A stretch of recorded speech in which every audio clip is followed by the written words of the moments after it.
પ્રિય વૈષ્ણવો, જય શ્રી કૃષ્ણ. આપ સર્વેને રક્ષાબંધનની ખૂબ ખૂબ મંગલ વધાઈ. આજનો આ પાવન દિવસ છે. રાખડીનો આ તહેવાર માત્ર હાથ પર દોરી બાંધવાનો નથી, પણ હૃદયને હૃદય સાથે, પ્રેમને પ્રેમ સાથે બાંધવાનો અવસર છે. જેમ ભાઈ બહેન રાખડીથી સ્નેહનો બંધન ગાંઠે છે, તેમ આપણે પણ પ્રભુને આપણા પ્રેમના બંધનમાં બાંધવાનો પ્રયત્ન કરવો જોઈએ. વચનામૃતમાં એક અદ્ભુત ઉપમા મળે છે પ્રેમના લાડુ વિશે. લાડુ તો બાંધવાના હોય ને, બે હાથ સાથે મળીને લાડુ બને ને.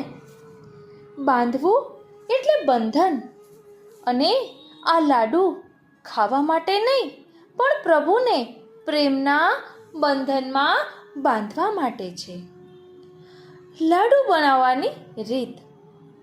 આ પ્રેમના લાડુ બનાવવા માટે જોઈએ ચણાનો લોટ, એટલે શુદ્ધ ભાવરૂપી લોટ. ઘી એટલે દીનતા રૂપી ઘી, જે આખા લાડુમાં કોમલતા અને સુવાસ ભરે.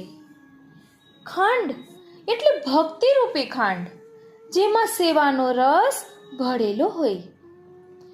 દૂધ એટલે સ્નેહરૂપી દૂધ, જે બધું ભીનું કરે. અગ્નિ એટલે વિરહરૂપી તાપ, જે આતુરતા જગાવે. સુગંધ એટલે દ્રઢ આશ્રય અને અનન્યતા, જે પ્રભુ સુધી પહોંચાડે. પાત્ર એટલે સત્સંગરૂપી પાત્ર અને દાસત્વ, જેમાં બધી સામગ્રી ભેગી થાય. એટલે લાડુ બનાવવા હોય તો કોઈ પાત્ર તો જોઈએ ને, અને આ બધી સાધન સામગ્રી જોઈએ. તો પ્રેમના લાડુ બનાવવામાં આ સાધન સામગ્રીનો શું ભાવ છે તે આપણે સમજ્યા.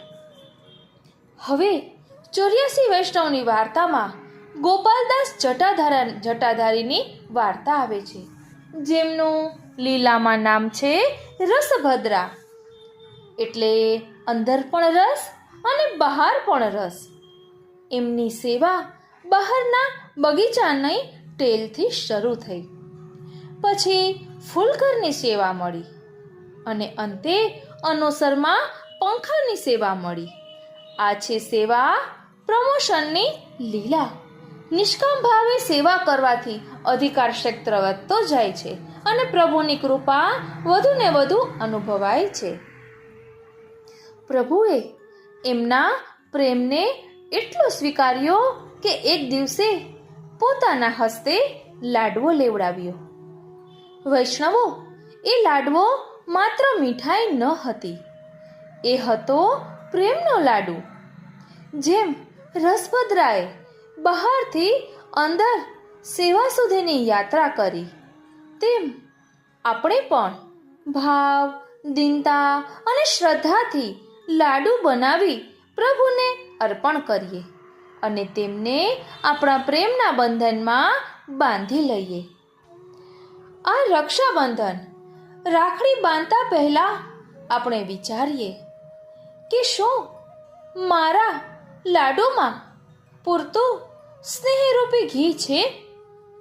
શું અહંકાર ઓગળી દીનતારૂપી ખાંડ ભેળવી છે? શું શ્રદ્ધા અને વિરહનું તાપ પૂરતું છે? જો છે તો વિશ્વાસ રાખજો, પ્રભુ આપના પ્રેમના લાડુ અંગીકાર કરી આપના હૃદયમાં સદાકાળ માટે બિરાજશે અને સાનુભવ પણ જતાવશે. અહીં પ્રેમના પ્રકારની વાત કરી, દીનતાની વાત કરી, ગોપાલદાસજીનો પ્રસંગની વાત કરી, પ્રભુ નિષ્કામ ભાવથી પ્રસન્ન થાય છે તે વાત કરી, અને પ્રેમના લાડુની વાત કરી. કે જેમાં શુદ્ધ ભાવરૂપી લોટ, દીનતારૂપી ઘી, ભક્તિરૂપી ખાંડ, સ્નેહરૂપી દૂધ, વિરહ અને આતુરતારૂપી અગ્નિ, અનન્ય આશ્રયરૂપી સુગંધ અને સત્સંગ દાસત્વ રૂપી પાત્ર. આ બધું આપણામાં છે કે શું, તે આપણે મનન ચિંતન કરવાનું છે. હવે આ બધું આપણે વિસ્તારથી સમજીશું કે પ્રેમના લાડુ કઈ રીતે બનાવી શકાય અને ગોપાલદાસજી આપણને શું શીખવી રહ્યા છે. આ બધું ભાવદર્શન આજના સત્સંગમાં આપણે કરીશું અને પ્રેમના રંગે રંગાઈ જઈશું. કારણ કે દયારામભાઈએ કહ્યું છે ને, પાઓ પ્રેમ રસ પ્રાણ જીવન રે દીન થઈયા ચોરે. અને આપણે 41 પદમાં પણ ગાઈએ છીએ, પ્રેમ કે સિંધુ કો મરમ જાન્યો નહીં, સુર કહે કહા ભયો દેહ બોરે. તો પ્રેમના સ્વરૂપને સમજીએ અને ક્યાં આપણું ખૂટે છે, ક્યાં આપણે પાછા પડીએ છીએ, તે આત્મચિંતન કરીએ અને અલૌકિકમાં આગળ વધીએ. પ્રિય રસિકજનો, જય શ્રી કૃષ્ણ. હું મન આતુરી આપ સર્વે વૈષ્ણવોનો આજના આ અલૌકિક સત્સંગમાં હાર્દિક સ્વાગત કરું છું. પ્રિય વૈષ્ણવો, 84 વૈષ્ણવ વાર્તામાં ગોપાલદાસ જટાધારીની વાર્તા આવે છે, જેમનું લીલામાં નામ રસભદ્રા છે. આ ગોપાલદાસ લીલામાં લલિતાજીના સખી છે. શ્રી મહાપ્રભુજીના શરણે આવ્યા. ત્યાં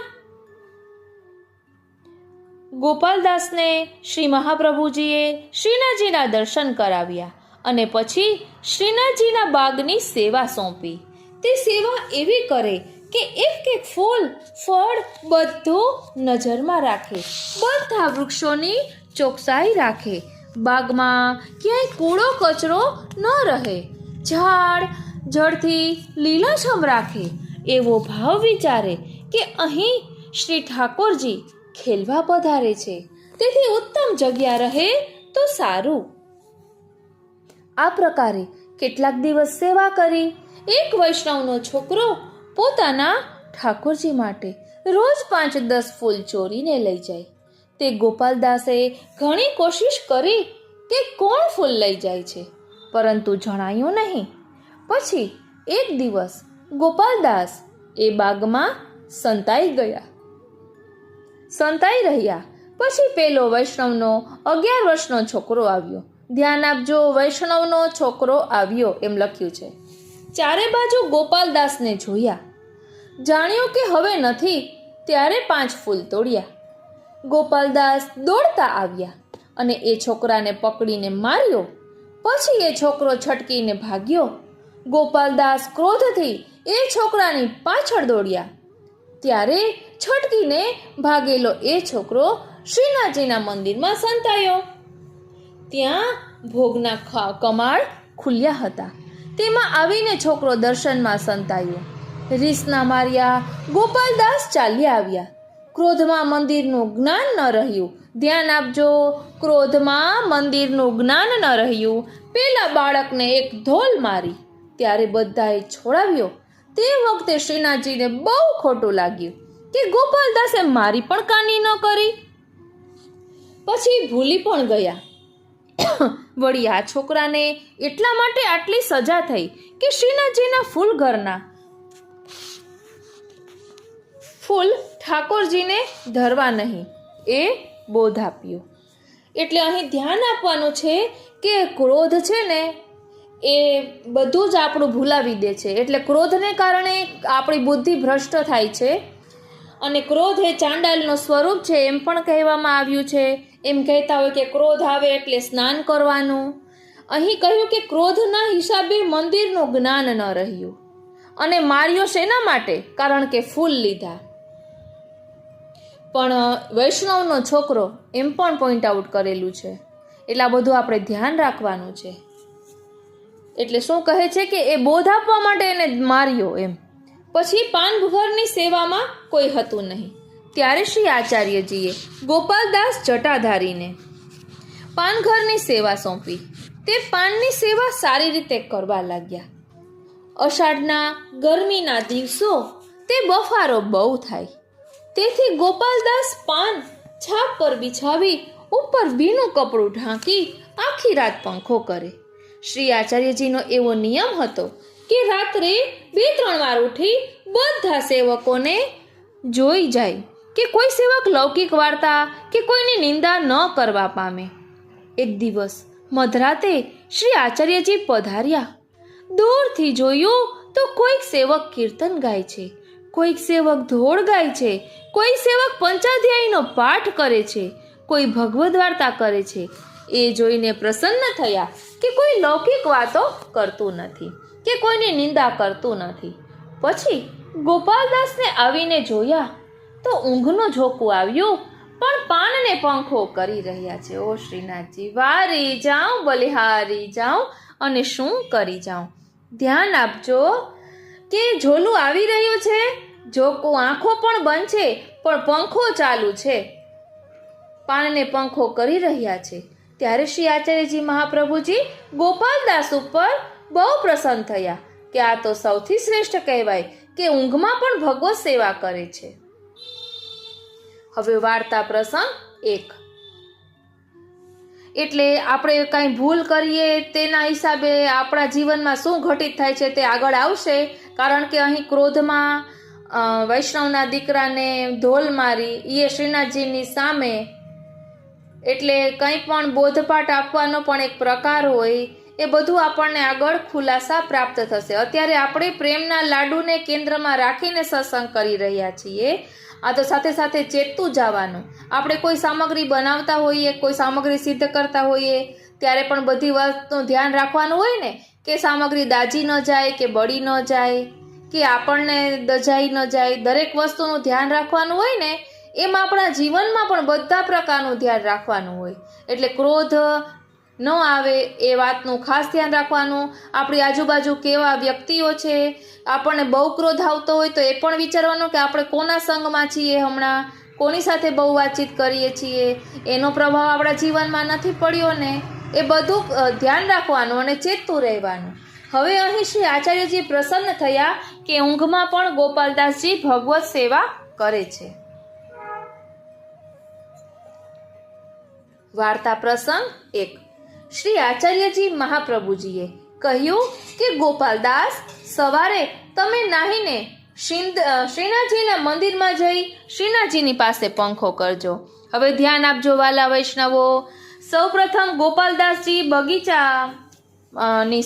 બગીચામાં ફૂલની કરતા હતા અને આ ફૂલ પાનઘરમાં કોઈ નહોતું એટલે પાનઘરની સેવા સોંપી. તો એમાં પણ કેવો પંખો કરે છે કે ઊંઘ આવે છે છતાં પણ પંખો ચાલુ છે, એટલે કેટલો તત્સુખનો વિચાર છે. તેના કારણે તેને પ્રમોશન મળ્યું અને હવે શ્રી મહાપ્રભુજીએ કૃપા કરી ગોપાલદાસને કહ્યું કે હવે તમે શ્રીનાથજીને પંખો કરજો. પછી ગોપાલદાસ સવારે નાહીને શ્રીનાથજીના મંદિરમાં શ્રીનાથજીની પાસે જઈ શ્રીનાથજીને પંખો કરવા લાગ્યા. તે પ્રેમમાં મગ્ન થઈ ગયા. હવે જોવો પ્રેમનો પ્રકાર આવી રહ્યો છે. તે પ્રેમમાં મગ્ન થઈ ગયા. પછી અનુસરમાય શ્રીનાથજીની આજ્ઞાથી પંખો કરતા. શ્રી આચાર્યજી મહાપ્રભુજીએ કહ્યું કે ગોપાલદાસ, અનુસરમાં આંખ મીચીને પંખો કરજો. ધ્યાન આપજો ગુરુની આજ્ઞાનું કેવું પાલન છે અને તેનો કેવો પ્રભાવ છે. અહીં કહ્યું છે મહાપ્રભુજીએ કે ગોપાલદાસ, અનુસરમાં આંખ મીચીને પંખો કરજો, આંખ ખોલતા નહીં. તે રાત્રે પણ આંખ મીચીને પંખો કરતા. ગોપાલદાસ એવા ભગવદીય થયા કે શરીરનો અધ્યાસ એટલે કે લઘુશંકા વગેરેની રાત્રે બાધા ન થતી. પછી રાત્રે એક દિવસ શ્રીનાથજીએ કહ્યું કે ગોપાલદાસ, અરે ઓ ગોપાલદાસ, આંખ ખોલ, મારા દર્શન કર. ત્યારે ગોપાલદાસે કહ્યું કે મહારાજ, મને શ્રી આચાર્યજી મહાપ્રભુજીની આજ્ઞા નથી, તેથી નેત્ર નહીં ખોલું. ત્યારે શ્રીનાથજી ગોપાલદાસના મુખમાં મહાપ્રસાદ પણ ખવડાવી દેતા, પરંતુ ગોપાલદાસ આંખ ન ખોલતા. શ્રી સ્વામિનીજી પધારતા, શ્રી ગોવર્ધનધર સાથે વાતો કરતા, તે બધું સાંભળતા. આ પ્રકારની કૃપા ગોપાલદાસ પર હતી. વાર્તા પ્રસંગ 2.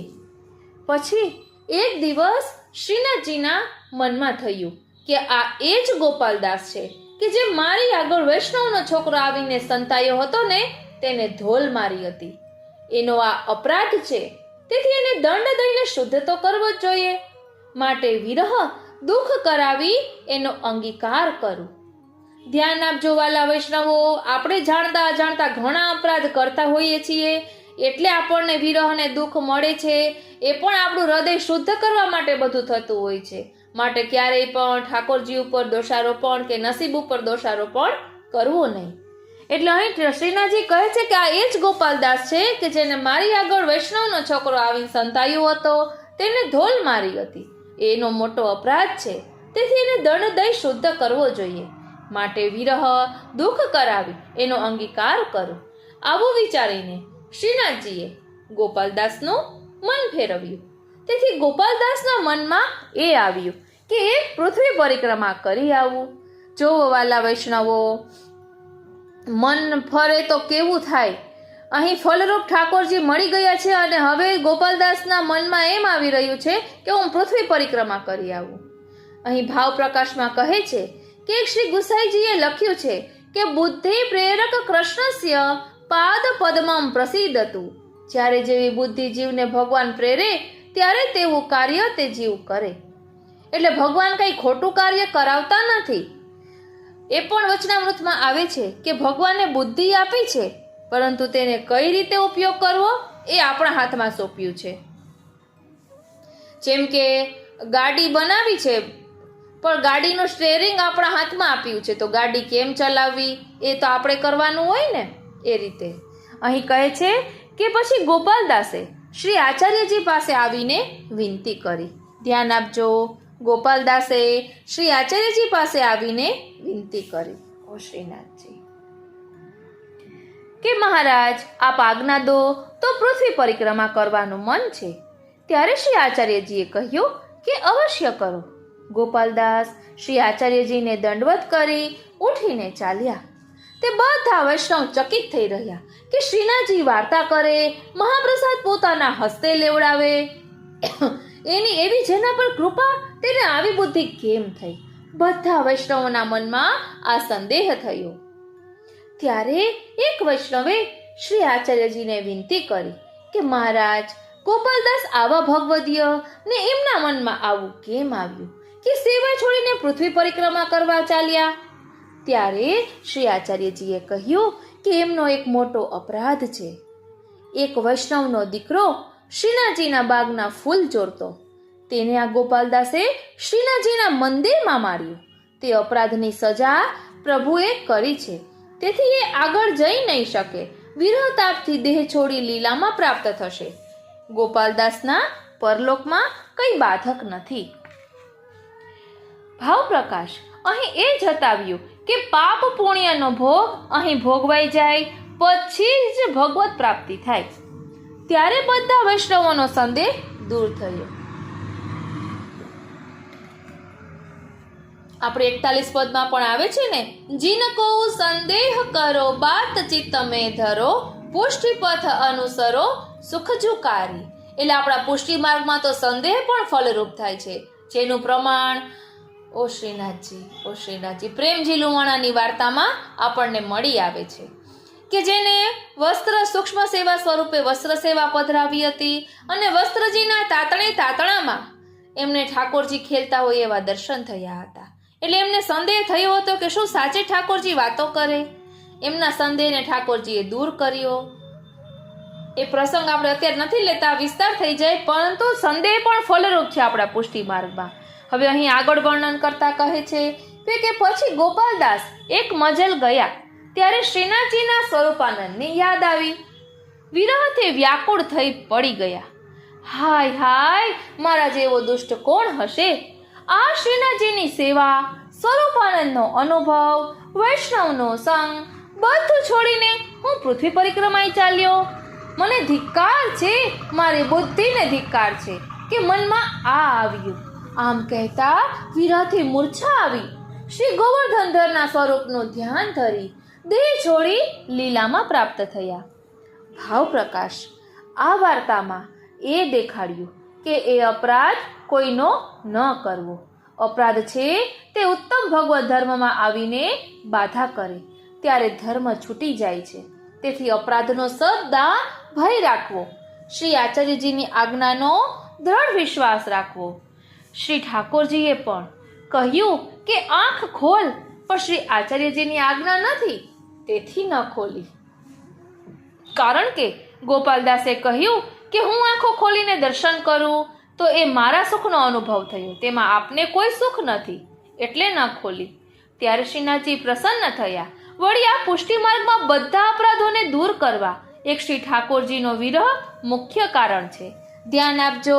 એટલે ઘણાથી સેવા ન બની શકતી હોય તો પ્રભુએ વિરહ રૂપે અનુભવ કરાવતા હોય, ક્યારેય પણ મનમાં ઓછપ નહીં લઈ આવવાની. અને વચનામૃતમાં પણ કહ્યું છે કે જેનું મહાપ્રભુજી દ્વારા બ્રહ્મ સંબંધ થયું છે, એટલે કે જેનો શ્રીનાથજી અંગીકાર કર્યો છે, તેને પછી ઠાકોરજી ક્યારેય છોડતા નથી. આ જન્મે નહીં તો આવતા જન્મે, પરંતુ તેને બધો લાભ એના અધિકાર પ્રમાણે તેને બધું પ્રાપ્ત થાય જ છે. હવે અહીં કહે છે કે આંખ ન ખોલી એટલે શ્રીનાથજી પ્રસન્ન થયા. વળી આ પુષ્ટિ માર્ગમાં બધા અપરાધોને દૂર કરવા એક શ્રીનાથજીનો વિરહ મુખ્ય કારણ છે. વિરહથી પ્રભુની પ્રાપ્તિ થાય એ સિદ્ધાંત જતાવ્યો. ગોપાલદાસ શ્રી આચાર્યજીના આવા ટેકીલા કૃપાપાત્ર ભગવદીય હતા. એમની વાર્તા ક્યાં સુધી કહેવી? હવે આ ગોપાલદાસ જટાધારીની વાર્તા આપણે ધોળના રૂપમાં જોઈએ કે જેના કારણે પાછું આપણે એ મનન ચિંતન થઈ શકે. જટાધારી શ્રી ગોપાલદાસાય નમઃ. છે ગોપાલદાસ જેનું નામ, ગોપાલદાસ જટાધારી. રસભદ્રા છે રૂપનો ધામ, ગોપાલદાસ જટાધારી. ગોડ બ્રાહ્મણને ઘેર એનો જન્મ થયો. 8 વર્ષે પિતા સંગ પ્રયાગ ગયો. નાગો બાવો ઉપાડી જાય ગોપાલદાસ જટાધારી. 30 વર્ષ નાગાની સાથે રહ્યો. સાધુ મર્યો ત્યારે તે વ્રજમાં ગયા. ત્યાં વલ્લભના દર્શન થાય ગોપાલદાસ જટાધારી. આપે ગોપાલદાસ કહી બોલાવ્યો. કહ્યું આપ ક્યાંથી અહીં આવ્યો? રાખો શરણે કૃપા દર્શાય ગોપાલદાસ જટાધારી. જટા મુંડાવો સ્નાન કરીને આવો, ત્યારે બ્રહ્મ સંબંધનું દાન અપાવો. કર્યું આપ આજ્ઞા ઓર લઈ ગોપાલદાસ જટાધારી. આપે બ્રહ્મ સંબંધ ઓ શ્રીનાથજી, ઓ શ્રીનાથજી, આપે બ્રહ્મ સંબંધનું દાન દીધું. સેવા શ્રીજીના બાગની કરવા કીધું. કરે સેવા રાખી ચોકસાઈ ગોપાલદાસ જટાધારી. એક બાળક વૈષ્ણવનો ફૂલ ચોરે, તેને માર્યો સન્મુખમાં ક્રોધ કરે. ગમ્યું નહીં શ્રીજીને જરાય ગોપાલદાસ જટાધારી. પછી સેવા આપી પાનઘર તણી, પાન સાચવે રાખી કાળજી ઘણી. પાનઘરમાં પણ પંખો ચલાય ગોપાલદાસ જટાધારી. પછી શ્રીજીના પંખાની આપી સેવા, અનુસરમાં કરે આંખ મીચી સેવા.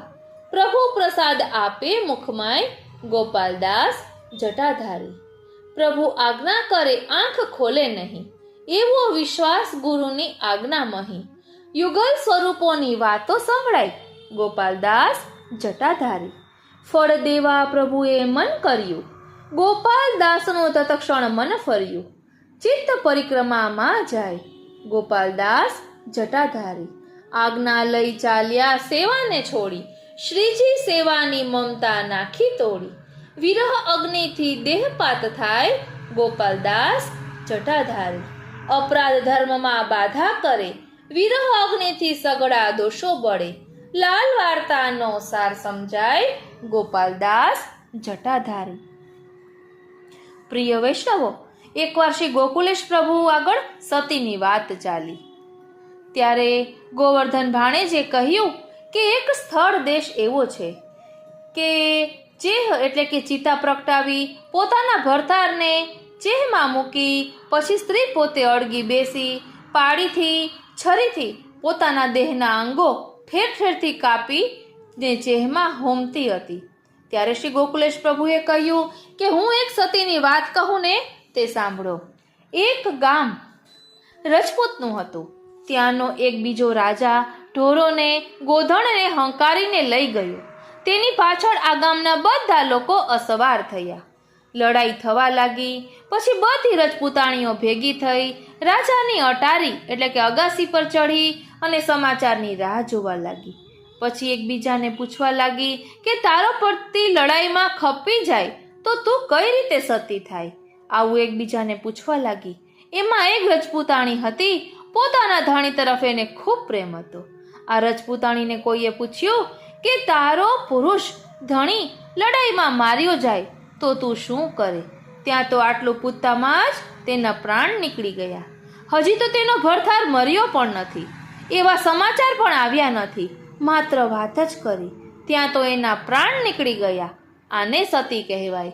સાચો પ્રેમ હોય તો પોતાના પ્રિયની અવદશા સાંભળતા માત્ર જ પ્રેમી આકુળ વ્યાકુળ થઈ જાય અને દેહ છૂટી જાય. આ ગોકુલનાથજીના હાસ્યામૃતમાં આ પ્રસંગ આવે છે. બોલો શ્રી વલ્લભાધીશ કી જય. પ્રિય વૈષ્ણવો, આ રીતે આપણે પ્રેમના પ્રકારને ગોપાલદાસ જટાધારીની વાર્તા દ્વારા સમજ્યા. હવે આપણે અહીં જે પ્રેમના લાડુ બનાવવામાં બધી સાધન સામગ્રી જોઈએ કે જેમાં આપણે વાત કરી હતી શ્રીનાથજી કે શુદ્ધ ભાવ રૂપી લોટ. તો શુદ્ધ ભાવ કોને કહેવાય? કે જેમાં કંઈ પણ કામના ન હોય, કંઈ પણ મેળવવાની ઈચ્છા ન હોય, ફક્ત ને ફક્ત પ્રભુના સુખનો જ વિચાર હોય એવો શુદ્ધ ભાવરૂપી લોટ જોઈએ. અને ઘી, તો ઘીનો એક ગુણ કેવો છે? ઘી ક્યારે બને? પહેલાં એ દૂધ હોય. દૂધમાં આપણે મેરવણ કરીએ એટલે દહીં થાય. દહીંનું માખણ બને. માખણને ગરમ કરવામાં આવે અને એ પછી તેનું ઘી થાય. તો એ માખણ કેટલું તપે ત્યારે એ ઘી બને છે. એમ આપણે પણ વિરહરૂપી તાપથી જેમ તપીએ તેમ આપણું હૃદય શુદ્ધ થાય છે અને દીનતારૂપી ઘી આપણામાં દીનતાનો ગુણ આવે છે. પછી વાત કરી છે ખાંડની. તો અહીં કહ્યું ભક્તિરૂપી ખાંડ, સેવારૂપી ખાંડ. અને ખાંડનો ગુણ શું છે? તો મીઠાશનો. તો આપણું જીવન પણ એવું હોવું જોઈએ કે આપણે ગમે ત્યાં જઈએ ને તો કોઈ પણ થોડો પણ તણાવયુક્ત માહોલ હોય ને પણ આપણા જવાથી ત્યાં મીઠાશ પ્રસરી જાય એવા આપણામાં ગુણ હોવા જોઈએ. આ ખાંડ એ સૂચવે છે કે જીવનમાં મીઠાશ હોવી ખૂબ જ જરૂરી છે. પછી અહીં વાત કરી છે દૂધ એટલે સ્નેહરૂપી દૂધની. દૂધ છે એ સ્નેહનું સ્વરૂપ છે. અગ્નિ એટલે વિરહ તાપરૂપી અગ્નિ. આતુરતા એટલે જીવનમાં આતુરતા પણ ખૂબ જ જરૂરી છે. જો આપણને બધી વાતનો સંતોષ થઈ જાય અલૌકિકમાં તો ભાવ ઠંડા થઈ જાય. પરંતુ હંમેશા સેવા, સત્સંગ, સ્મરણ માટે આતુરતા રહે, વિરહ તાપ રહે તો એ વિરહ અગ્નિનો આપણને અનુભવ થતો રહે. અહીં વાત કરી છે સુગંધ એટલે કે અનન્ય આશ્રયની. તો અનન્ય આશ્રયનું ઉદાહરણ આપણા શ્રી હરિરાય મહાપ્રભુજી વલ્લભ સાખીમાં આપે છે. મીન રહત જલ આસરે નિકસત હી મર જાય, જ્યો શ્રી વિઠ્ઠલનાથ કે ચરણ કમલ ચિત્ત લાય. એટલે માછલી ને કેવી અનન્યતા છે. એને એક જલનો જ આશ્રય કર્યો છે.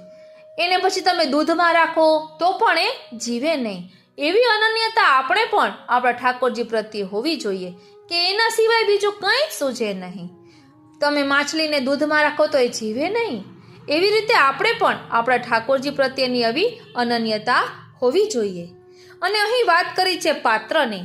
તો સત્સંગરૂપી પાત્ર, દાસત્વરૂપી પાત્ર હોવું જોઈએ. આપણે કહીએ છીએ ને દીનતાના પાત્રમાં મનમાણી મૂકીને ભેટ ભગવંતજીને ધરજો જીરે. એટલે આ બધું આપણામાં છે કે શું ઓ શ્રીનાથજી, વારી જાઉં, બલિહારી જાઉં અને શું કરી જાઉં પ્રભુ. પ્રિય વૈષ્ણવ, પ્રકટ પ્રમાણ ઠાકોરજી આપે છે કે ઠાકોરજીને ગુણગાન કેટલા પ્રિય છે.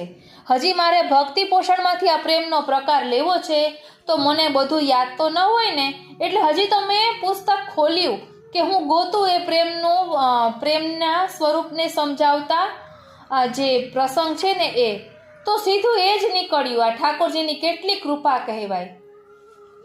તો ચાલો હવે પ્રેમના સ્વરૂપને ભક્તિ પોષણ દ્વારા સમજીએ. પ્રેમી પ્રભુ को पाते हैं, प्रेमी प्रभु पास, पल भर इनसे दूर नहीं, भक्त हृदय निवास. प्रेमी प्रभु से जा मिले, मर्म प्रेम का पाए, पुरुषों में प्रेमी वश अपने आप बंधाए. प्रेम पवित्र अति उज्ज्वल, प्रेम ही परमानंद, प्रेम रूप રીઝે પ્રભુ જો હે આનંદ કંદ. ચાલો હવે આ બધું વિસ્તારથી સમજીએ. પ્રિય વૈષ્ણવો, ભક્તિ પોષણમાં 35મી કડીથી 29મી કડી સુધી પ્રેમ, આસક્તિ અને વ્યસનના લક્ષણો દર્શાવ્યા છે, જે પ્રભુ પ્રત્યે જ યોગ્ય છે. લૌકિક પ્રેમ તો સ્વાર્થમય જ હોય છે અને તે પ્રેમના 3 કારણો બતાવ્યા છે: રૂપ, ગુણ અને દ્રવ્ય. આ 3 કારણોથી લૌકિકમાં પ્રેમ થાય છે, પરંતુ પ્રભુ પ્રત્યે આમાંની શેની જરૂર જ નથી. ત્યાં તો સહજ પ્રીત ગોપાલ હિ ભાવે. તે પ્રેમ વિકાર રહિત, એટલે કે પોતાના સુખનો વિચાર કર્યા વિના કેવળ પ્રભુનું સુખ વિચારવું, તે સહજ પ્રીત છે. લૌકિક સ્નેહ તે સંસારમાં બંધન કરાવે છે અને સહજ પ્રેમે વાલો વશ થાય છે. એ જ સાચો શુદ્ધ સાત્વિક પ્રેમ છે. સહજ પ્રેમે વાલો વશ થાય. પ્રીતમ પ્રીત હિતે પૈયે, યદ્યપિ રૂપ ગુણ સુઘડતા ઇન બાતન નારી જઈએ. શતકુલ જન્મ કર્મ શુભ લક્ષણ, વેદ પુરાણ પઢઈએ. ગોવિંદ પ્રભુ બિના સ્નેહ સુવાલો, રસના કહાજુ ન ચઈએ. આ કીર્તનમાં ગોવિંદ સ્વામીએ પ્રીત કોને કહેવાય, કેવી હોય, કોનાથી કરવી તેના લક્ષણો બતાવ્યા છે કે પ્રભુને વશ કરવા, પ્રાપ્ત કરવા, પ્રાણપ્રિયને રીઝવવા કેવળ પ્રીતની જરૂર છે. કેવળ પ્રીત, સુઘરતા, અગર તો ઉચ્ચ કુળમાં જન્મ, શુભ કર્મ, વેદ પુરાણ ભણવા, આ બધા સાધનો ઓછા પડે છે. પ્રીતમને પ્રાપ્ત કરવા કેવળ પ્રીતની જ જરૂર છે. વધારે વર્ણન કરીને શું, જીભાન નચાવવાની છે જરૂર જ નથી. ટૂંકમાં અંતરની પ્રીત વિના વાલો રીઝાય નહીં. ઓહ, આપણે ગાઈએ છીએ ને, પ્રેમ ભાવ ભક્તિ વિના પ્રભુને પમાય નહીં, ભક્તિ કરવામાં હવે કોઈથી ડરાય નહીં. ઓ શ્રીનાથજી, એટલે અહીં કહે છે કે વળી પ્રેમ છે ત્યાં દૂરપણો રહેતો નથી, દૂર હોવા છતાં પાસે જ છે. ક્યાં ઈશ્વર અને ક્યાં સંસારી જીવ. આ પ્રેમ કેમ સંભવે? ઈશ્વરને જોયા જ નથી, પ્રીત કેમ બંધાય? પરંતુ બંધાય છે, જરૂર બંધાય છે. પેલું, રૂક્ષ્મણીજીએ કેવળ કૃષ્ણના ગુણ સાંભળ્યા હતા, તેથી મનથી જ કૃષ્ણને વર્યા, જોવાની પણ જરૂર ન માની. બીજું, મોર અને મેઘની પરસ્પર પ્રીત છે. મેઘ આકાશે ને મોર જમીન ઉપર રહે છે ને. આકાશમાં કાળા વાદળો જોઈને, મેઘ ગર્જના સાંભળીને મોર ટેહુક ટેહુક કરી આનંદમગ્ન બની નૃત્ય કરે છે. ત્રીજું, કમળ અને સૂર્ય. સૂર્ય ઊંચે આકાશમાં કે જ્યાં કોઈની પહોંચ જ નથી, ત્યારે કમળ જમીન ઉપર તળાવમાં મિલન કોઈ કાળે સંભવ જ નથી. રહે છે ને, તેમને પરસ્પર પ્રીત છે. એટલે સૂર્ય ઉગતા જ કમળ ખીલી ઉઠે છે. ઓ શ્રીનાથજી, સૂર્ય આથમતા કમળ કોષ બંધ થઈ જાય છે. કમલને સૂર્યનો સહોદર કીધો છે.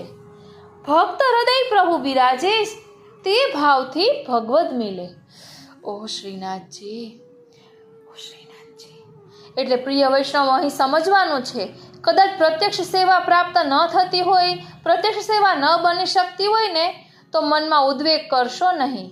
અહીં જોઈ શકીએ છીએ કે ભલે પ્રત્યક્ષ સ્પર્શ નથી કમળને કે સૂર્યને, છતાં પણ પ્રેમ છે ને. તો એવું નથી કે પ્રત્યક્ષ સેવા પ્રાપ્ત થતી નથી તો પ્રભુથી પ્રેમ નથી. પ્રભુથી પ્રેમ છે. આપણે કેમ અલગ અલગ પ્રકારના વ્યંજન ગમે છે, એવી રીતે ઠાકોરજીને પણ અલગ અલગ પ્રકારના ભક્તો જોઈતા હોય ને. કોઈ સંયોગનો અનુભવ કરાવે, કોઈ વિયોગનો અનુભવ કરાવે, કોઈને સુંદર સામગ્રી આવડે, કોઈને સુંદર શૃંગાર આવડે, કોઈ હિંડોળા સુંદર સજાવે. બધા અલગ અલગ પ્રકારના હોય તો પ્રભુને આનંદ આવે ને. માટે મનમાં ક્યારેય પણ ઉદ્વેગ કરવો નહીં. આપણે પણ જમવા બેઠા હોઈએ અને ફક્ત મિષ્ટાન જ ખાઈએ તો પણ આપણે ઓકરાઈ જઈએ ને. તેમાં કંઈક નમકીન પણ જોતું હોય. એમ સંયોગ છે એ મિષ્ટાન સમાન છે અને વિયોગ છે એ નિમક, એટલે થોડુંક એ પણ જોઈએ. માટે ક્યારેય પણ પ્રભુથી ફરિયાદ કરવી નહીં. અહીં કહે છે કે રવિ ઉદય જ્યો કમલ વિકસે, ત્યો પરસ્પર મેં ખીલે. એટલે ભગવત ભક્ત બીજા ભક્તને મળતા જ તેને દોડીને ભેટે છે. તેમાં શું ભાવ છે? સદા ભક્ત હૃદયાવાસ. આ વાક્ય મુજબ પ્રભુ ભક્તના હૃદયમાં બિરાજમાન છે. નજરે જોઈ શક્યા નથી તેમ માનીને ભેટે છે. સંસારી ભાવે કોઈ ભેટે છે તે ઉપરના ભાવે હોય છે, અંતઃકરણના નહીં. ઉપરથી પ્રેમ બતાવે, ઘડીકમાં ભેટે, વળી જ્યાં પોતાનું ધાર્યું ના થયું ત્યાં વિરોધ, વેર પણ થાય. આ કોઈ ભેટવું નથી. ભેટવું તો ભગવત ભક્તોનું જ છે. અને એવું પણ સાંભળ્યું છે કે જલ્દી કોઈને ભેટવું નહીં, કારણ કે એમ પણ કહેવાય છે કે આપણા હૃદયમાં બિરાજતા પ્રભુ સામેવાળાના હૃદયમાં પધારી જાય. આમે બધું ધ્યાન રાખવું, એક પ્રકારની મર્યાદા જાળવવી. હવે કહે છે કે જળ મેં બસે કુમુદિની, ચંદા બસે આકાશ, જે જિનકે હૃદયે બસે તે તો તિનકી પાસ. એટલે આ સાખી બતાવે છે કે જેને જેની પ્રત્યે સ્નેહ છે ને તે ગમે તેટલું દૂર હોય ને છતાં પાસમાં જ રહે છે. ઓ શ્રીનાથજી, તેવો અનુભવ કરે છે. કુમુદિની જળમાં રહે છે અને ચંદ્ર તો આકાશે રહે છે. એકબીજાનો મેળાપ નથી, છતાં ચંદ્રપ્રકાશ જોયા કે કુમુદિની ખીલી ઉઠે છે, કેમ કે પરસ્પર પ્રેમ છે. સ્નેહી કદાચ દૂર રહેતો હોય તેથી શું થયું? જેના મનમાં વસે છે ને તે તો તેની પાસે જ છે. ગુજરાતથી એક પટેલ વૈષ્ણવ વિચાર કરીને જ ગોકુલ આવ્યા કે મારે તો સદા હવે શ્રી ગોકુલેશની પાસે જ રહેવું છે. ચરણ શરણથી જરા પણ દૂર રહેવું જ નથી. શ્રી ગોકુલેશજીએ તેને દૂર દેશાવર મોકલાવી દીધો. પટેલ વૈષ્ણવ તો આજ્ઞા શિરોમાન્ય કરી રવાના થયું. ત્યારે એક વૈષ્ણવે શ્રી ગોકુલેશજીને વિનંતી કરી કે તે સદા પાસમાં રહેવા માટે તો ઘરબાર બધાની માયા છોડીને આપની પાસે રહેવા આવ્યો, તેને આપણે દૂર દેશાવર કેમ મોકલી દીધો? ત્યારે શ્રી ગોકુલેશજીએ આજ્ઞા કરી કે તે મારાથી દૂર નથી તેમ હું તેનાથી પણ દૂર નથી. ઓ શ્રીનાથજી, ઉલટું હવે તે વધારે મારી પાસે છે. તેને મેં દૂર રાખીને તાપ ક્લેશનું દાન દીધું છે. તે હવે પલવાર મને ભૂલી નહીં શકે, તેમ હવે હું પણ તેને ભૂલવા સમર્થ નથી. સારાંશ: નિકટતા શરીરની જરૂર નથી પણ મનની જોઈએ. હવે ઓ શ્રીનાથજી, હવે અહીં સમજી જજો કે જેને સેવા પહેલાં કરી શકતા હતા અને હવે નથી બની શકતી અને મનમાં તાપ થાય છે કે મારા હિસાબે પ્રભુને શ્રમ થાય, તો પ્રભુને શ્રમ ક્યારે થાય? જ્યારે આપણે અન્યાશ્રય કરીએ ને ત્યારે પ્રભુને શ્રમ થાય. આપણાથી શરીર ચાલતું નથી, પહોંચી વળાતું નથી અને મનમાં તાપ થાય છે, તો એ તો આપણાથી સેવા ન થતી હોવા છતાં પણ પ્રભુ આપની પાસે જ છે. એ અનુભવ આપને કરાવે છે, વિરહ તાપના રૂપમાં કરાવે છે. માટે ક્યારેય પણ મનમાં ન્યૂનતા લાવવી નહીં. અહીં આપણે પ્રકટ પ્રમાણ જોઈએ છે કે ઘરબાર છોડીને શ્રી ગોકુલનાથજીનો આશ્રય કરવા માટે ઓ શ્રીનાથજી પોતે ગોકુલનાથજીના શરણે આવ્યા ને એમને દૂર મોકલ્યો. કારણ કે આપણા શ્રી મહાપ્રભુજીએ પણ કહ્યું છે ને કે ચિત્તનું પ્રભુમાં પરોવાવું તેનું નામ સેવા છે. ચેતસ્તત પ્રવણમ સેવા. તો એ આપણે ધ્યાનમાં રાખવું જોઈએ. અહીં કહે છે કે જ્યાં વિશુદ્ધ સ્નેહ છે ત્યાં સ્વાર્થ હોતો નથી. પ્રભુ પાસે પ્રેમી ભક્ત કોઈ દિવસ પોતાનું દુઃખ રોતો નથી. ઓ શ્રીનાથજી, તેમ દુઃખ દૂર કરવાની માગણી પણ કરતો નથી. પ્રેમી ભક્ત પ્રભુને હૃદયે પધરાવી આનંદમાં તન્મય બની જાય છે. પ્રભુ સત ચિત આનંદ ઘન છે, તેને પણ સુખ દેવા વિચારે છે. વાલા વૈષ્ણવો ઘણા એવી રીતે વિનંતી પણ કરતા હોય કે પ્રભુ મને ક્યારે વ્રજમાં વાસ મળશે, કે મને ક્યારે આ બધું પ્રાપ્ત થશે, મારી ઉપર કૃપા કરો, કે મને પણ આ વ્રજલીલાનો અનુભવ થાય. ઘણા બધા એવી રીતે બધી વિનંતી પણ કરતા હોય છે પોતાના ઠાકોરજીને, ગુરુદેવને. પણ સાચું કહું ને તો મારા મનમાં તો એવું કોઈ એક પણ વાક્ય જ નથી આવતું કે પ્રભુ મારા ઉપર આવી કૃપા કરો, કે મને આપનું આ અનુભવ ક્યારે થાય, કે મને આપની સેવાનો લાભ ક્યારે મળે. એટલે કોઈ શબ્દ મળતા નથી.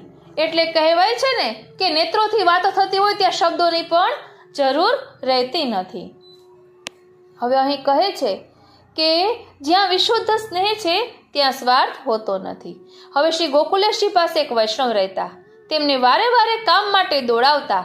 તે વૈષ્ણવ દોડી દોડીને કામ કરતા. એકવાર શ્રી ગોકુલેશજીએ કહ્યું કે તમને ઘણો શ્રમ પડે છે. ત્યારે તે વૈષ્ણવ કહે કે જે શેનો શ્રમ? ત્યારે આપશ્રીએ કહ્યું કે હું જોઉં છું આખો દિવસ તમારે દોડવું પડે છે. ત્યારે તે વૈષ્ણવે કહ્યું કે હું તો દોડાવવાને જ લાયક છું. એટલે પ્રેમીનો પરસ્પર આવો ભાવ હોય છે. ભક્ત ચાહે છે કે મારા સ્વામીજી રાજી રહે, તેને માટે શ્રમ છે તે આનંદ છે. સ્વામી પણ પ્રભુ ભક્તનું જ સુખ ચાહે છે. બંનેમાં મધ્યસ્થી તે પ્રેમ જ છે.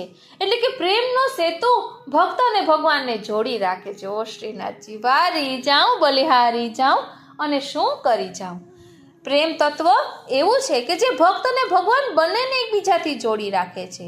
ભક્ત પોતાનો દેહ, ઇન્દ્રિય, પ્રાણ, અંતઃકરણ પૂર્વક પ્રભુની સેવા કરે છે. તન મન ધન ન્યોછાવર કરી દે છે. તેમાં જ આનંદ માને છે. ઓ શ્રીનાથજી, ત્યારે ભગવાન પણ તે ભક્તનું સુખ જ ચાહે છે. તે પણ જુએ છે કે મારો ભક્ત શેમાં રાજી રહે છે. ભગવત ભક્ત ભગવત ચરણનો લોભીઓ હોય છે. તેથી તેના મનની વૃત્તિ પ્રભુ ત્યાં જ સ્થિત કરે છે. ચરણને શરણ રાખે છે. મર્યાદામાં કર્મનું ફળ છે. જેવા કર્મો કર્યા તે કર્મને આધારે તેને સુખ દુઃખની પ્રાપ્તિ થાય છે. તે ભોગવવાના રહે છે. ત્યાં પ્રેમની જરૂર જ નથી. અને પ્રેમી ભક્ત કોઈ પણ સ્થળે ઊભો હોય, કોઈ પણ કાર્ય કરતો હોય, છતાં તો મન તો સદા પ્રભુ પાસે જ રાખે છે. આપણે ગાઈએ છીએ ને, સદા મન શ્રી ગોકુલ મેં રહીએ, સદા મન શ્રી ગોકુલ મેં રહીએ. ગોવિંદ ઘાટ છોકર કી છૈયા, બેઠક દર્શન પૈયે, સદા મન શ્રી ગોકુલ મેં રહીએ. ઓ શ્રીનાથજી, ઓ શ્રીનાથજી. એટલે હવે અહીં કહે છે કે એક વૈષ્ણવ બજારમાં ઊભા હતા. ત્યાં હલવાઈની દુકાને જલેબી ગરમા ગરમ ઉતરતી જોઈ. ત્યારે તેને ભાવના થઈ કે આ સુંદર જલેબી તો શ્રીનાથજીને લાયક છે. તુરંત ગરમા ગરમ જલેબી લઈને હાથમાં રાખીને વિનંતી કરી કે હે શ્રીનાથજી, આ જલેબી આરોગજો. તે વખતે કાંઈ તે મંદિરમાં ધરવા નહોતા ગયા. તેઓ ઊભા હતા ત્યાંથી જ વિનંતી કરી હતી. તેના ભાવથી શ્રીનાથજી આરોગ્યા. મતલબ કે પ્રેમી કે પ્રભુ પાસ, જ્યાં પ્રેમી ભક્ત ત્યાં તેની પાસે પ્રભુ છે જ. ભક્ત કાતર વરણી ડોલત પાછે પાછે. આ પ્રેમની વ્યાખ્યા છે કે પ્રભુ ભક્તની પાછળ પાછળ ફરે છે. નહીં તો ક્યાં ઈશ્વર ને ક્યાં જીવ. પ્રેમી ભક્ત છે તેમ પ્રેમી પ્રભુ તે ભક્તને રાજી રાખે છે.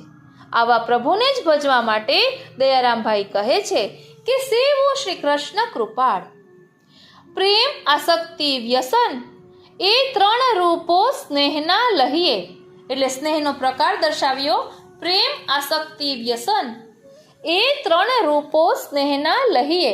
તે ઉપર ચોથી તન્મયતા, તે થકી કાંઈ ના કહીએ. કહીએ પ્રેમનું લક્ષણ એ, જ્યારે મળે ત્યારે તેનો તે સ્નેહ. વિયોગ થાય ત્યારે તપે તન, ત્યાંનું ત્યાં વળગ્યું રહે મન. સેવો શ્રી કૃષ્ણ કૃપાળ. અહીં શું કહે છે કે પ્રેમનું લક્ષણ બતાવ્યું છે કે સાચો પ્રેમ અપરાધથી ઘટે નહીં. વળી જ્યારે પણ મળે ત્યારે નૂતન સ્નેહથી જ મળે. જુદા પડતા દુઃખ થાય, પ્રેમેથી દૂર રહેવાનું થાય ત્યારે અસહ્ય વિયોગનો દુઃખ થાય. તેના તનમાં એવી પીડા ઊભી થાય કે તે પોતાના મનને કાબૂમાં રાખી શકે નહીં. તેનું મન તેના પ્રેમી પાત્રમાં જ વળગ્યું રહે છે. મંદિરમાં શ્રી ઠાકોરજી બિરાજે છે. વૈષ્ણવો દોડી દોડીને દર્શને જાય છે. જેમ જેમ મંદિરની નજીક પહોંચે તેમ તેમ ઉત્કંઠા વધતી જાય છે, ધબકારા વધી જાય છે. ક્યાંક ટેરો ન આવી જાય, લબક ઝબક ઝાંખી પણ થઈ જાય ત્યારે મનમાં આનંદ માને છે. આ છે પ્રેમના લક્ષણ. પરંતુ મંદિરે પહોંચ્યા પછી પણ જો દર્શન ન થાય ત્યારે મનમાં દુઃખ ઘણું થાય છે. તેની વ્યથા તો તે જાણે. બીજો જે પ્રેમી નથી, અગર સદા પાસે જ રહે છે, તે શું અનુભવી શકે? તેવી રીતે ભક્તો પણ પરસ્પર પ્રેમભાવ રાખવાવાળા જ્યારે મળે છે ને, ત્યારે પ્રેમથી ભેટીને અશ્રુધારા વહાવતા હોય છે. પ્રેમનો ઉમળકો અંતરથી પ્રગટે છે. અનેકવાર મળ્યા છતાં તૃપ્તિ જતી નથી. મન ત્યાં ને ત્યાં જ વળગ્યું રહે છે. ગુજરાતથી વૈષ્ણવો હાંફળા દોડતા શ્રી ગોકુલનાથજી પાસે આવીને રાજી રાજીના રેડ થઈ પ્રેમાવેશમાં મસ્ત બન્યા હતા. છેટું જાવું ગમતું નહીં. તેમાં એકે કહ્યું કે હવે આમ આઘા રહો, ક્યાંક જલઘરિયાને છોવડાવી દેશો. પણ વૈષ્ણવ હટ્યા નહીં. ત્યારે શ્રી ગોકુલેશ્રીએ કહ્યું કે આ બાબતમાં શ્રીપાદ શું જાણે? વૈષ્ણવોને હટવાનું કહે છે, તેના હૃદયોની વાત તે શું જાણે? તેનું નામ જ શ્રીપાદ છે. આ બિચારા વૈષ્ણવો આટલે દૂરથી આવ્યા, એમના ઉમળકા ભર્યા સ્નેહથી હૃદય ઉછળી રહ્યા છે. આ તો પ્રેમી હોય ને એ જ જાણે. હિલગના પદમાં હેરી હિલગ કી પહેચાન, હિલગન કઠની હે યા મન કી. હિલગ નામ સ્નેહ જેના હૃદયમાં હોય તેને પોતાના સ્નેહીને જોયા વગર ન ચાલે. હિલગનો અર્થ શું થાય?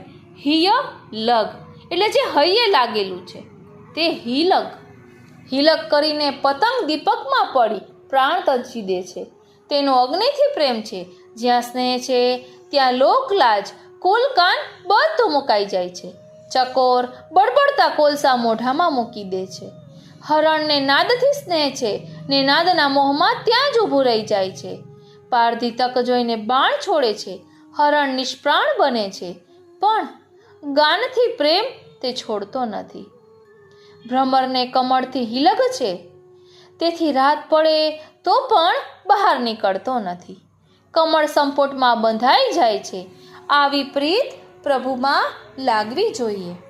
અહીં કહે છે, કૃષ્ણ દરસ સો અટકી ગ્વાલના, કૃષ્ણ દરસ સો અટકી. વારંવાર પન ઘટ પર યાવત, શિર યમુના જલ મટકી ગ્વાલિન. કૃષ્ણ દરસ સો અટકી. મને મોહન કો રૂપ સુધા નિધિ, પીવત પ્રેમ રસ ગટકી ગ્વાલિન. કૃષ્ણ દરસ સો અટકી. કૃષ્ણ દાસ ધન્ય ધન્ય રાધિકા, અધર સુધા રસ પટકી ગ્વાલન. કૃષ્ણ દરસ સો અટકી. પ્રેમનું લક્ષણ આ પદમાં બતાવ્યું છે કે જેને જેની પ્રીત છે તેને તે જોયા જ કરે, પણ તૃપ્તિ થતી નથી. જોતા તૃપ્તિ ન ઉપજે, તે વલ્લભ આખ્યાનમાં પણ આવે છે ને. હવે પનઘટ ઉપર નંદનંદન કન્હૈયા છે. આવું જાણીને ગ્વાલીની જલ ભરવા નિમિત્તે વારંવાર ત્યાં પહોંચે છે. નંદનંદનનું સ્વરૂપ સુંદર લાવણ્યતા નીરખીને આનંદમગ્ન બની જાય છે. માથા ઉપર જળની મટકી ભરી છે તો પણ મુખારવિંદ ઉપરથી દ્રષ્ટિ ફેરવવી ગમતી નથી. તે તો પ્રેમ સુધારનું રસનું નેત્રો દ્વારા પાન કરતી ઊભી જ રહે છે. ધન્ય છે શ્રી રાધિકાજીને, તે અધરામૃતનું પાન પ્રાપ્ત કરે છે. સ્નેહી પોતાના સ્નેહીમાં લુપ્ત બની જાય છે. આ છે પ્રેમનું લક્ષણ.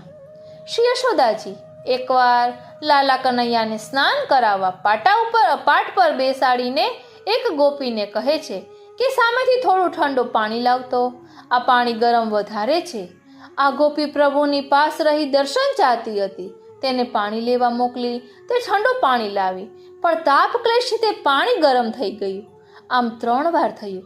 ત્યારે યશોદાજીએ કહ્યું કે અરે બાવરી, તને હું ઠંડુ કહું છું ને તું વારે વારે ગરમ લાવે છે. પ્રભુ આ ભક્તની ગતિ જાણી ગયા કે આને તો હૈયામાં આંચ લાગી છે. તે મારાથી દૂર જવા માંગતી નથી. તેના તાપથી જ પાણી ગરમ થઈ જાય છે. ત્યારે તે ગોપીના સામું જોઈ મન મુસ્કાન કરી નેત્રો દ્વારા તેનું સન્માન કર્યું. ઓ શ્રીનાથજી, તનના તાપ દૂર કર્યા ત્યારે ઠંડુ પાણી ઠંડુ જ રહ્યું. આવી છે ભક્તોની મનોદશા, નામ માત્રથી સ્નેહ. કૃષ્ણ નામ જબતે શ્રવણ સુન્યોરી આલી, ભૂલી રી ભવન હો તો બાવરી ભઈ રી. કૃષ્ણ નામ જબતે શ્રવણ સુન્યોરી આલી. આ કીર્તનની ભાવનામાં એક સખીને કહે છે કે મેં જ્યારથી મારા કાનોમાં કૃષ્ણ નામ સાંભળેલું છે ને ત્યાંથી તો હું મારા ઘરમાં બાવરી બની ગઈ છું. આ બધું ત્યાં સુધી કે હું નેમ ધર્મ બધું કરતી, પરંતુ કૃષ્ણ નામ જ્યારે સાંભળ્યું ને ત્યારથી બધુંય ભૂલાઈ ગયું છે. હજુ તો તે સાવરી સુરત માધુરી મુરત મેં નયનોથી નિહાળી પણ નથી. નંદાસજી કહે છે કે જેને સાંભળવાથી આ દશા થાય ત્યારે સન્મુખમાં તે પ્રેમેની શી દશા હોય. શ્રીનાથજી, આવું પ્રભુનું દિવ્ય રૂપ, દિવ્ય ગુણ, દિવ્ય જેની લીલા છે. હે સખી, હું જ્યારે તે નંદનંદનને નિરખીશ ત્યારે મારી શી દશા થશે. પ્રેમ, આસક્તિ અને વ્યસન આ ત્રણેય પ્રેમના 3 રૂપો છે. ટૂંકમાં સાધારણ, મધ્ય અને પરાકાષ્ઠા. પ્રથમ પ્રેમ, પછી આસક્તિ અને છેલ્લે વ્યસન દશા. પ્રેમના લક્ષણો એવા છે કે કાનો તેના ગુણોને સાંભળવા ઉત્કંઠિત થાય, નયનો નિરખવાને આતુર થાય, નિરખતા પણ તૃપ્તિ ન થાય, મળવાને થતો જીવ તલપાપડ થાય, જુદા પડતા તન તપી જાય, વળી જુદા પડ્યા પછી મન તેમાં જ વળગ્યું રહે. તેના મનમાં, ચિંતનમાં, તનમાં અનેરો આનંદ આવે. આવા પ્રેમમાંથી આસક્તિ ઉત્પન્ન થાય ત્યારે અન્ય જગ્યાએ ચિત્તની વૃત્તિ જાય જ નહીં. જુઓ, વ્રજભક્તોની દશા એક કૃષ્ણ રૂપમાં જ એમની આસક્તિ હતી. તે છોડીને અન્ય વિચારવા માટે તેની વિચાર શક્તિ જ કામ કરતી નહીં. તેઓ પોતાના મનને પ્રભુથી જુદા પાડવા અસમર્થ હતા. ભગવાન પ્રત્યે જેનો એકાત્મ ભાવ હોય તેને સાહજિક સ્નેહ કહે છે. તેને જ નિષ્કામ સ્નેહ કહે છે. શ્રીમદ ભાગવતજીના 11 સ્કંધમાં 12મા અધ્યાયમાં ઉદ્ધવજીએ કહ્યું છે કે જેમ સમાધિમાં બેઠેલા યોગીઓને પોતાના નામ તથા રૂપની ખબર રહેતી નથી, તેમ ગોપીઓ પણ મારા વિશે આસક્તિ ધરાવતી હોવાથી તેઓ પોતાના પતિ, પુત્રાદિક તથા પોતાના દેહનું આ લોક પરલોકનું ભાન ભૂલી ગઈ હતી. જેમ સમુદ્રમાં નદીઓ ભળી ગયા પછી નદી પોતાનું રૂપ જાણતી નથી, તેમ ગોપીઓ મારામાં લીન થઈ ગઈ હતી. તન મનસ્કા સદાલાપા તદ્વિ ચેષ્ટા તદાત્મિકા. એટલે આવેલા ગોપીઓના મન ભગવાનમાં જ લાગેલા હતા. તેઓ ભગવાન સંબંધી જ વાર્તાલાપ કરતા હતા. તેમ કરતા તેઓ ભગવદ રૂપ બની ગયા હતા. વળી ગૌચારણ લીલા વખતે ગોપીઓ વેણુ ગીત, યુગલ ગીત ગાન કરીને સમય વ્યતીત કરતી. હે રાજા પરીક્ષિત, આવી રીતે ગોપીજનો વૃંદાવન ચંદની લીલાનું ગાન કરતા તન્મયતાને પ્રાપ્ત થયા. ગોપીઓના સ્નેહી નંદનંદન હતા, તે સિવાય અન્ય વાર્તા એમને રૂચતી જ નહીં. આવી રીતે વિયોગ થાય ત્યારે તપે તન, ત્યાંનું ત્યાં જ વળગ્યું રહે મન. વિયોગમાં ચિત્તવૃત્તિ બીજી કોઈ જગ્યાએ જાય જ નહીં. તે તો પોતાના સ્નેહીનું ધ્યાન અને ગાન કરીને તેમાં જ તન્મયતા પ્રાપ્ત કરે. ઉપર બતાવેલા પ્રેમ, આસક્તિ અને વ્યસન ત્રણેય ગુણોનો આમાં સમાવેશ છે. માટે જ કહે છે સેવો શ્રી કૃષ્ણ કૃપાળ. એટલે આપણે ઘણાને એવું થતું હોય છે કે ઘરમાં અરુચિ આવે, એટલે કે ભગવદ સંબંધી વાતો સિવાય બીજી કોઈ લૌકિક વાતો થતી હોય કે શું ખરીદી કરવી છે, કે શોપિંગ મોલમાં જવું છે, કે બજારે આ વસ્તુ લેવા જાવી છે, તો ઘણાને અરુચિ આવતી હોય છે. તો એ પ્રભુ પ્રત્યેની આસક્તિનું લક્ષણ છે, તેવું ભાગવતજીમાં પણ આવે છે.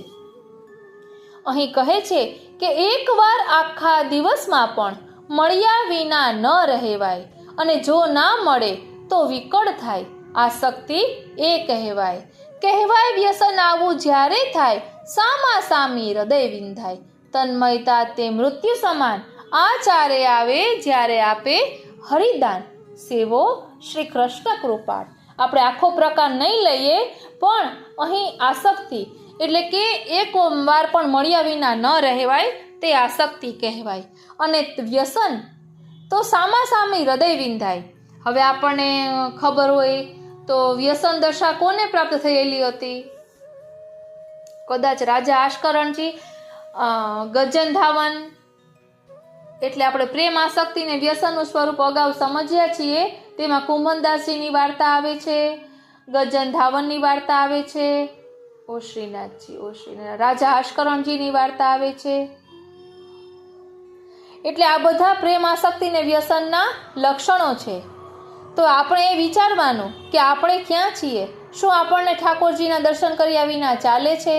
શું આખો દિવસ આપણું મન એમની લીલાઓનું ચિંતન કરતું રહે છે, કે લૌકિકમાં ભટકે છે? આપણામાં શું ઘટે છે? આ લક્ષણો જોવાનું કારણ શું છે કે આપણે હજી ક્યાં પાછા પડીએ છીએ? તો એ સુધારો લાવીએ. અને અહીં કહે છે ને કે અમારા નયનો શ્રીમુખ જોવાને તલસી રહ્યા છે, અમારી વાણી કૃષ્ણ કૃષ્ણ કૃપા કરો આટલું જ બોલે છે, અમારા કાન આપની મધુર વાણી સાંભળવા આતુર થયા છે, અમારા મનડા, ચિત્ત, મન આ બધું તો આપે ચોરી લીધું છે, તે અમારી પાસે છે જ નહીં. અને કહ્યું છે ને કે સૂર્ય અને કમળ તેને સ્નેહ છે, પરંતુ સાંજ થતાં કમળ બીડાઈ જાય તેની સૂર્યને વ્યથા નથી. અને ચંદ્ર અને કુમુદિનીની વાત છે તો કુમુદિનીને પ્રીતને ચંદ્ર જાણતો નથી. અને મેઘ અને મયુરની વાત કરીએ તો મયુરનો મેઘ પ્રત્યેનો સ્નેહ એ મેઘ જાણતો નથી. આ બધા એકાંગી સ્નેહ કહેવાય. એટલે આવા પણ પ્રકાર હોય છે. આપને આ ભક્તિ પોષણ વિસ્તારથી સાંભળવું હોય તો જરૂરથી કોમેન્ટ બોક્સમાં જણાવશો. હવે સાવ ટૂંકમાં પ્રેમના લક્ષણ જોઈએ તો કહે છે કે આંખોથી જોતા જ ગમી જાય તે દ્રગ રુચિ. સ્મૃતિ કહેતા વિયોગમાં જેમની વારંવાર યાદ આવ્યા કરે તે સ્મૃતિ. અભિલાષાનું કહેતા મળવાની અને વિવિધ પ્રકાર નવી ઈચ્છાઓ થયા કરે તે અભિલાષા. ઉદ્વેગ એટલે અભિલાષા પૂરી ન થાય ત્યારે ઉદ્વેગ રહ્યા કરે. આ 4 લક્ષણો પ્રેમના છે. આ રીતે પ્રેમનું વર્ણન તો જેટલું કરીએ એટલું ઓછું છે, કારણ કે પ્રભુ જ પ્રેમ સ્વરૂપે બિરાજે છે. માટે દીનતાના પાત્રમાં મનમણી મૂકીને ભેટ ભગવંતજીને ધરજો જીરે. એટલે દીનતા ખૂબ જ જરૂરી છે. આ રીતે મન તો નથી છતાં પણ આજના આ સત્સંગને અહીં વિરામ આપીએ. આજનો આ સત્સંગ શ્રીનાથજી, શ્રી યમુનાજી અને શ્રી મહાપ્રભુજીના ચરણારવિંદમાં સમર્પિત કરું છું. અને એ જ વિનંતી ધરું છું કે અહીં પ્રેમના લાડુનો જે પ્રકાર બતાવ્યો છે એ પ્રકાર અમે અમારા આચરણમાં લઈ શકીએ એવી કૃપા કરો. અમે પણ આપના પ્રેમ પાશમાં બંધાયેલા રહીએ એવી કૃપા કરો. પ્રિય વૈષ્ણવો, એવું થાય છે કે આ સમય અહીં રોકાઈ જાય, ઘડિયાળ પણ રોકાઈ જાય અને આ સત્સંગ અવિરત ચાલ્યા કરે. કરે કરાવે શ્રીનાથજી, કેઓ સબ ગોપાલ હિકો હોય. પ્રભુ મમ હિતકારી એ ભરોસો જાય ના. પ્રભુ સર્વ કરવા સમર્થ છે, હરિ કરે સો ભલી. જય શ્રી કૃષ્ણ.